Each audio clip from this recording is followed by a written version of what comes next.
This is 8 Minutes, a podcast helping you understand the energy and climate challenge in just a few minutes.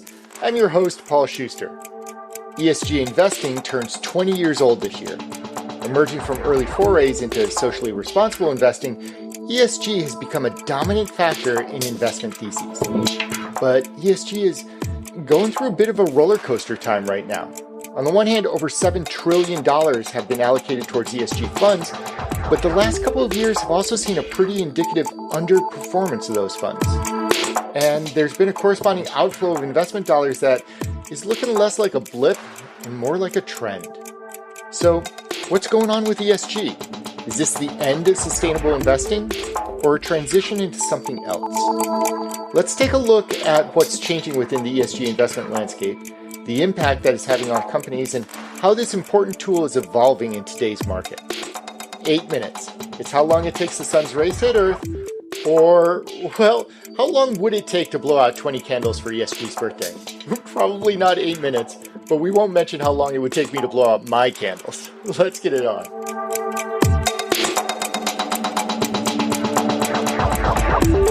Back in 2004, the UN Global Compact published a paper called Who Cares Wins, which first introduced us to the concept of environmental, social, and governance factors describing non-financial risks to a company.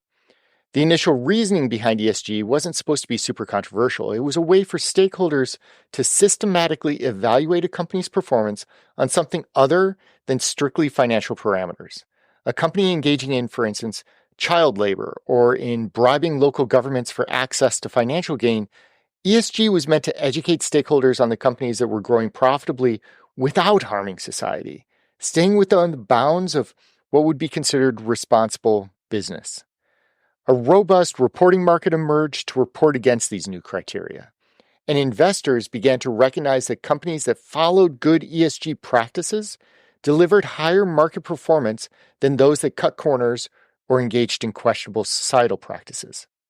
A Goldman Sachs report from 2022 of 1,200 global companies found that those companies with higher ESG scores managed a 9% average return over a 3-year period, while those companies with lower ESG scores only managed an average 2% return. Money flowed into ESG funds. By some estimates, the current number of global dollars allocated to ESG investing is somewhere in the neighborhood of $7 trillion. ESG was and is a big deal. The movement, though, morphed into something more than simply identifying the non-financial risks of a company.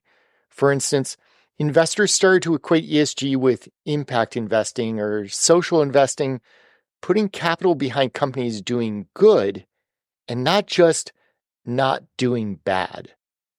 ESG took on a bit of a different tenor. Now, individual investors began looking at ESG as a metric on the beneficial aspects of the company rather than on the non-financial risk criteria.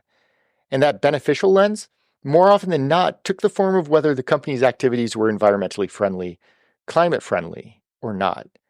And it's the not that started to dominate, as ESG funds started to eschew oil and gas firms from their portfolios. As the editorial board of the Financial Times points out, the makeup of many funds largely mimicked typical indices, but with the exclusion of oil. And then Ukraine was invaded, and global energy supplies jumped in price. And those oil and gas firms, they started posting higher returns than the rest of the market. Suddenly, the performance advantage of ESG companies evaporated, not because ESG was bad, but because oil and gas was popping.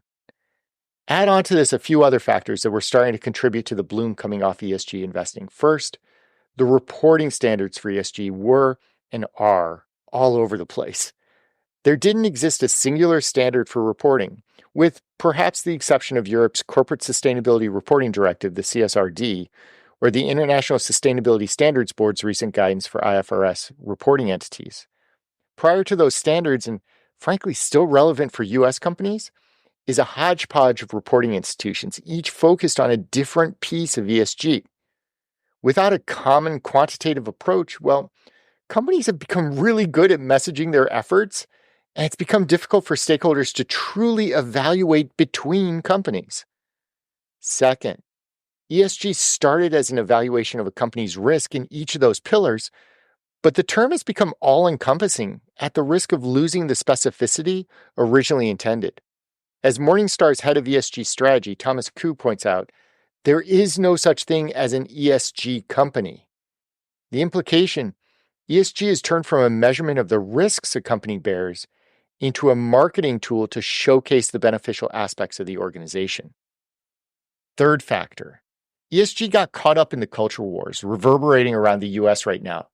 Climate has always been a touch point, but increasingly both sides of the aisle saw the S to almost solely focus on diversity, equity, and inclusion, and at times ignoring the worker welfare, safety, and human rights components that ostensibly are measured as well. So, a lack of standards, a shifting from risk reporting to marketing, an emerging culture war around DEI, and lower returns due to a reluctance to include oil and gas companies, ESG is going through a rough patch. Back in 2018, Larry Fink, BlackRock's CEO, brought ESG to the forefront of the investor landscape with his yearly CEO letter. He firmly indicated that BlackRock would be more focused on ESG investment than ever before. By 2023, Fink had backtracked, opting to avoid using the ESG term altogether. In his words, it had become too weaponized a term. And while BlackRock would continue to look at the non-financial risks to a company, ESG, as it stood, simply didn't work as a term anymore. Which is where we are today. There's obviously a need by stakeholders to assess a company's non-financial risks as it relates to their preparedness for climate change, for their role in mitigating climate impact, for their actions in ensuring a safe, equitable, strong employee and community base, and for structuring a governance model that delivers an ethical, fair playing field for all involved. In order to get there, the future of ESG may look a lot more like the first few years rather than the last. For instance, an increasing focus on the individual parts rather than grand proclamations related to marketing and PR. A shift towards impact thinking rather than simply reporting. A focus more on the non-financial risks. An increasing effort to standardize reporting, perhaps led by the new ISSB rules. Don't take the decline in ESG fund flows necessarily as an indication that ESG is dead. Far from it, the importance of monitoring and evaluating those risks is as relevant as ever. Rather, what we're seeing in the market is an evolution of growth, and we'll see more sophistication around how to report on these efforts in the future. The negative externalities of a company's behavior are not zero cost. It's the public, though, that bears that burden. And savvy stakeholders are looking to better understand the true cost of a company's behavior and the impact on society. Whether that is through ESG or through some other as yet undefined metric, this non-financial information is here to stay. I'm Paul Schuster, and this has been your 8 Minutes.